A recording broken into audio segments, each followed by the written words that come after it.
The night sky over Dar es Salaam was not supposed to glow this way. It wasn't the light of progress or celebration, it was the orange burn of rage. Police sirens cut through the air, the streets trembled under the weight of tear gas, and voices once filled with hope were drowned out by the sound of gunfire. Just days ago, Tanzania stood before the world as a nation ready to vote, ready to choose. But tonight, it stands as a warning.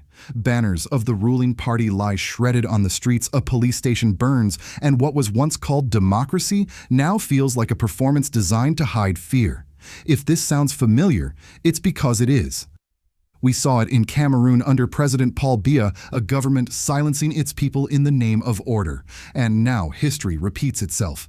This time under the soft voice and careful smile of President Samia Suluhu Hassan, a leader once celebrated as a reformer, now accused of walking the same path of control.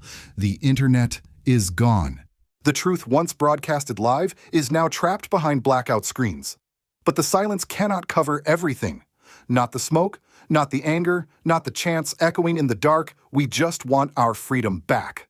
So tonight, as Dar es Salaam burns and the world scrolls past another headline, one question hangs heavy in the air. How did a promise of democracy turn into a night of fire and fear? Stay with us because this story isn't just about Tanzania. It's about every nation that has traded truth for control. And it's about a generation, Africa's Gen Z, who are refusing to bow, who are daring to say enough. If you believe truth should never be silenced, subscribe, share, and stand with those who still dare to speak. It began like any other election morning. The sun rose gently over the Indian Ocean, glimmering across the rooftops of Dar es Salaam. People lined up outside polling stations, women in bright kangas, men clutching their ID cards, children watching with curiosity. For a moment, Tanzania looked like a democracy at peace with itself. But as the hours passed, something shifted. Opposition agents were denied access to vote-counting centers. Journalists reported being followed by plainclothes officers. The main opposition leader, once a symbol of the people's hope, had already been jailed under treason charges. By noon, whispers of irregularities turned into cries of anger. By evening, the air began to taste like smoke. In the Central District, crowds gathered near the BRT terminal, the city's rapid transport hub. Someone set a bus ablaze. Another crowd stormed a police post shouting, "We are not enemies. We are citizens." A curfew was declared. Tear gas filled the air. And when the smoke cleared, 2 people were dead, a civilian and a police officer, victims of a day that was supposed to mark democracy, not despair. From there, chaos spread like a storm. In Tandema, near the Zambian border, protesters blocked highways with burning tires. In Mbeya, students carried placards calling for electoral reform now. On social media, videos surfaced of police chasing unarmed youth down narrow alleys.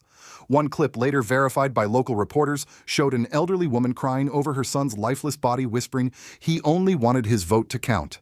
Then came the silence. At 7:42 p.m., Tanzania's digital heartbeat stopped. WhatsApp froze. Facebook vanished. X went blank. NetBlocks, an internet watchdog, confirmed what millions already felt: a nationwide blackout. Within minutes, communication collapsed. Families couldn't reach each other. Hospitals couldn't update emergency lists. Even journalists couldn't upload images of the burning streets. The blackout wasn't just technical, it was political. A deliberate attempt to cut the world off from witnessing what was happening. But in that darkness, anger burned brighter. Outside the National Stadium, hundreds gathered with candles chanting softly, "Tunataka haki yetu." We want our rights. They weren't armed. They weren't violent. They were desperate. And when armored vehicles rolled in, their chants grew louder. By nightfall, the capital had changed. Shops shuttered, roads deserted. The sound of sirens replaced the hum of city life. The government called for calm. The police called for order. But the people called for justice. And in the midst of all this, a rumor began to spread. First whispered, then shouted across the city, "Go to the barracks." Thousands began marching toward the military compounds. Young men and women carrying flags, singing the national anthem through tears. Some knelt at the gates begging soldiers to take control, not out of loyalty to the army, but out of despair in their leaders. It was a scene the world hadn't witnessed in Tanzania for over half a century, citizens pleading not for revolution, but for rescue. The army didn't fire. They didn't respond. They just stood there watching, waiting, perhaps understanding more than they could admit. Meanwhile, the government spokesperson appeared on state TV calm and smiling, calling the protests isolated incidents and urging citizens to trust the democratic process. But the irony was impossible to ignore. How can you trust a democracy you're not allowed to see? In one haunting clip that slipped past the blackout, a protester shouted into the night, "You can cut the internet, but you can't cut our hearts." It spread like wildfire, reposted, translated, and echoed across Africa. And so what began as a simple election became something else entirely, a reckoning between fear and freedom, between control and the courage to resist. Dar es Salaam burned not just with flames, but with questions, questions no curfew could silence. By the second night, Dar es Salaam no longer looked like a city. It looked like a memory, half-lit, half-lost, echoing with the sound of running feet and helicopters circling overhead. The curfew had emptied the streets, but fear had filled the air. Yet somewhere in that silence, people refused to disappear. In the Kinondoni district, women emerged from their homes carrying pots and spoons, banging them together in rhythm, a signal used during the darkest days of dictatorship. In the distance, young men lit fires not to destroy, but to be seen, to say, "We're still here." Inside the city's hospitals, doctors worked without sleep. They ran out of bandages before midnight. A nurse later described the night as a battlefield without soldiers. Ambulances couldn't move because police had blocked main intersections. In some wards, patients were treated by candlelight. And then the image that changed everything, a live-stream shaky, low-resolution broadcast through a VPN showing hundreds of Tanzanians kneeling before the gates of a military barracks. They held their flags high under a sky thick with smoke. They weren't asking for food or even for victory. They were begging the soldiers to listen. A woman's voice rose above the crowd. "You protect this land. Protect us too." For a moment, the camera caught the face of a soldier behind the gate, young, frightened, his eyes flickering between duty and conscience. He didn't raise his gun, he didn't move. He simply watched, and that stillness spoke louder than any order could. Reports spread that soldiers had refused to fire on civilians. No official statement confirmed it, but the rumor became a spark, a dangerous, hopeful spark. The next day, more people came. They carried signs reading, "The army belongs to the people." The government called it an attempted coup, but for those who were there, it was something else the moment fear cracked. By morning, the story had broken beyond Tanzania's borders. African outlets from Nairobi to Lagos ran headlines about the night of defiance. Human rights organizations condemned the violence and urged restraint, while the Tanzanian authorities doubled down, arresting opposition lawyers, journalists, and students accused of inciting disorder. President Samia Suluhu Hassan appeared on national television. Her voice was calm, deliberate, almost maternal, as she declared, "Peace will be restored. Those spreading lies will face justice." But outside peace meant something different. It meant armored trucks rolling through empty streets. It meant soldiers posted outside universities. It meant the sound of footsteps at midnight when security forces came for those who had spoken too loudly online. Still, resistance adapted. Without internet, young Tanzanians began using Bluetooth networks to share videos and messages offline. In one viral clip, later retrieved by the BBC, a young protester, his face covered in dust, said, "They can arrest our bodies, but not our message." By then, Dar es Salaam had become a symbol, a living protest carved into the African consciousness. In Addis Ababa, university students held vigils for the Tanzanian youth. In Nairobi, activists projected the words, "Silence is not peace," onto the walls of the Tanzanian embassy. Across the continent, comparisons to Cameroon multiplied. Commentators drew parallels between Paul Biya's long rule and Samia Suluhu's tightening grip, noting how both leaders justified repression in the name of stability. The bitter irony wasn't lost on anyone. Tanzania, once a beacon of calm in East Africa, now mirrored the very regimes it once criticized. Inside Tanzania, hope and fear danced together. The military remained silent. The government broadcasted triumph, but the people whispered a new word, mabadiliko, change. And in the quiet before dawn, an elderly man, one of the few still daring to walk the streets, was recorded saying, "We've lived through silence before, but this time our children will not." That sentence spread like an anthem across the continent. Because in every African capital from Yaoundé to Ouagadougou, the same realization was taking root. The youth are no longer asking for freedom, they are claiming it.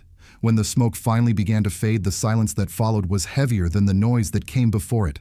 Dar es Salaam woke up to streets littered with burnt tires, broken glass, and an uneasy calm.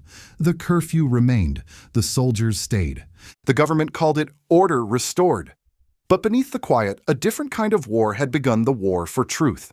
In neighborhoods where protests had flared, the strongest mothers now searched hospitals for missing sons. Community groups posted handwritten lists of the detained on church doors. One hospital worker whispered that the morgues were overflowing with the unnamed. Schools closed. Universities suspended classes until further notice. Civil servants were warned not to comment on politics, even in private WhatsApp groups, though WhatsApp itself remained dark. Radio hosts who once discussed social issues now played music all day, careful not to speak between songs. And for the people of Tanzania, life divided itself into two timelines: before the blackout and after. Before, there was belief. After, there was memory. President Samia Suluhu Hassan's image, once plastered on campaign billboards as a symbol of grace and progress, now hung torn and defaced. Her promise to restore democracy echoed back like a broken record. In just 1 week, the hope that had carried her to power in 2021 had vanished. When she first took office after the sudden death of John Magufuli, many had believed Tanzania was stepping into a new dawn. Western media celebrated her as Africa's new face of reform. She lifted some bans on newspapers, met opposition leaders, and promised that the era of fear is over. But that era never ended, it simply changed shape. Under her rule, opposition rallies were restricted again. Journalists were arrested under security laws, and the ruling CCM party, in power since independence, continued to win every election by margins too clean to be real. The government called it stability. Human rights observers called it suffocation. Economically, the impact was immediate. Businesses closed during the curfew. Foreign investors paused operations citing political uncertainty. Tourism collapsed, overnight planes, rerouted, hotel bookings canceled, and local vendors left with nothing but debt. But the deeper loss was invisible. It was the trust between a government and its people. Across villages and cities, conversations turned quiet. Many stopped talking about politics altogether. Others, especially the young, turned their focus online or tried to. They built encrypted chat groups, learned how to bypass firewalls, and began documenting the crisis anonymously. They called themselves the Silent Network. Meanwhile, the opposition's leadership remained behind bars. Courts delayed hearings. Independent lawyers faced threats. When asked on state TV about the detentions, one minister replied coldly, if they had nothing to hide, they wouldn't be in prison. But repression has its limits. Every generation reaches a point when fear no longer protects the powerful, it isolates them. In private circles, even members of the ruling party began to whisper. Some military officers quietly admitted that the country had crossed a line. And in the midst of despair, a quiet solidarity began to form, not through speeches or rallies, but through shared silence, shared grief, shared exhaustion. A journalist who fled to Kenya summed it up best. This is how nations lose themselves, not in a single explosion, but in the slow death of trust. Yet, amid the darkness, a question lingered. Could Tanzania ever rebuild the faith it had lost? And more importantly, who would dare to lead that healing? When the first videos of burning streets in Dar es Salaam reached Western media, they came not from reporters, but from ordinary citizens. Shaky, grainy clips smuggled through VPNs. For a brief moment, the world looked. And then it looked away. In Washington, a State Department spokesperson read a brief statement urging restraint on all sides and reaffirming America's commitment to democratic stability in East Africa. No condemnation, no sanctions, just the language of diplomatic neutrality, words that sound careful but feel hollow. To many observers, this silence was familiar. It echoed the same tone used when Cameroon's Paul Biya crushed protests in 2018 or when Sudan's military opened fire on demonstrators in 2021. The world's most powerful nations have learned to speak of African pain without ever touching it. In European capitals, Tanzania's unrest was described as temporary political turbulence. In the UN chambers, it was an internal matter. But for the youth bleeding in the streets, these phrases meant abandonment. American networks already saturated with election coverage and Middle Eastern conflict gave Tanzania less than 90 seconds of airtime. The story of a nation's blackout became just another digital shadow forgotten by dawn.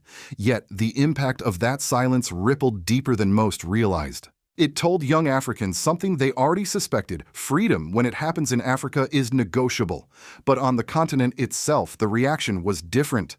From Lagos to Lusaka, Nairobi to Niamey, African youth shared one another's footage, one another's rage.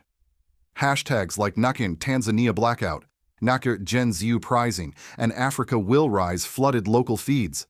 The blackout had failed not because the government restored internet, but because solidarity found another signal. In Burkina Faso, Mali, and Niger, members of the AS Alliance state media drew parallels between Tanzania's unrest and the cycles of Western-backed instability they themselves had rejected. Analysts there warned that foreign-trained elites were repeating the mistakes that had kept the continent dependent for decades. Burkina Faso's President Ibrahim even became a point of discussion among African commentators. His model of leadership, young, defiant, rooted in the people, stood in sharp contrast to leaders who seek approval from abroad. Some Tanzanian youth even shared his quotes, one spreading widely: "No one can silence a people that have found their voice." That sentence became both prophecy and warning. Meanwhile, in the U.S., a small but growing community of African diaspora voices began to question Washington's selective morality. Why, they asked, do we send billions to stabilize Ukraine but remain silent when democracy burns in Africa? Why do we claim to defend freedom while funding regimes that jail their own citizens? African-American scholars and pastors drew parallels between the Tanzanian youth and the civil rights movement of the 1960s, the same cries for dignity, the same use of silence as resistance, the same faith that tomorrow could still belong to them. For older Americans watching this unfold, the scene felt both foreign and familiar, a reminder of what happens when governments forget who they serve. And so, as the world's leaders spoke of maintaining peace, it was Africa's young voices that defined it. Peace, not as the absence of protest, but as the presence of justice. In the end, Tanzania's blackout illuminated more than it concealed. It showed a truth that stretched far beyond its borders, that a silenced generation can still be heard if the world chooses to listen. By the time dawn broke over Dar es Salaam, the fires had quieted, but nothing felt calm. The air still smelled of smoke and fear. Soldiers patrolled the empty streets, while mothers swept ashes from their doorsteps. The city had survived the night, but not its meaning. Tanzania now stands at a crossroads that every nation must one day face: to lead through fear or to rebuild through courage. President Samia Suluhu Hassan, once celebrated as the gentle reformer who would open the nation's doors to freedom, now risks being remembered as the woman who locked them again. Her silence has become louder than her speeches, and her people, once patient, now restless, have begun to write their own version of history. The lesson is not Tanzania's alone. It is Africa's. It is the world's. Because every time a government cuts the internet, bans a protest, or imprisons a voice, it teaches its citizens to find new ways to speak.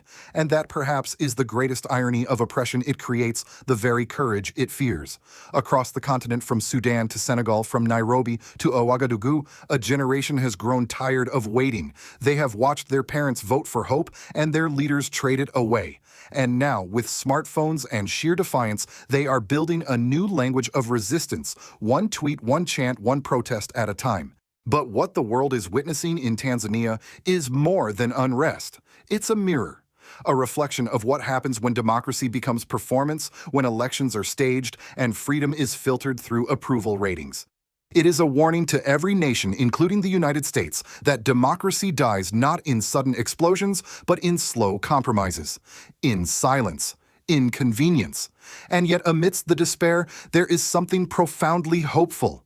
Because the same silence that once protected the powerful is now being broken by ordinary people. Because Africa's youth, connected, fearless, and unafraid, are proving that no blackout lasts forever. As one Tanzanian student whispered in a clip that somehow escaped the censors, "You can turn off the internet, but you cannot turn off a generation."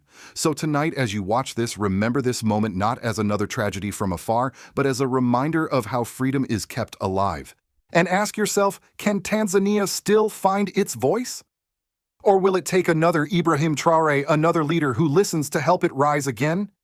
If you believe that truth should never be silenced, please share this story. If you believe that Africa deserves leaders who serve, not rule, subscribe, and stand with those who still dare to speak. Because silence, wherever it begins, always ends the same way: in the fire of those who refuse to bow.